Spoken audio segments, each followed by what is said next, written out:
is a religion. What do you mean by that? Well, it's become, in the sense, an absolute, something that can't be questioned, something that's gospel, something that's sort of embedded in the catechism. And so scratch the average Republican today, and he'll say tax cuts, tax cuts, tax cuts. Cut taxes. Cutting taxes. Make the tax cuts permanent. It's rank demagoguery.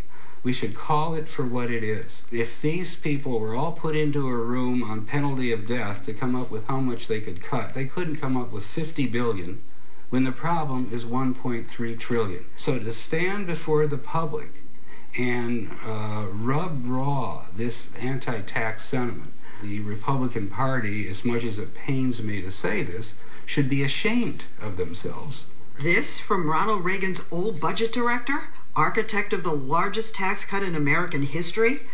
But he doesn't let the Democrats off the hook. He says he cringes when he hears the president say things like this. Now, I believe we ought to make the tax cuts for the middle class permanent.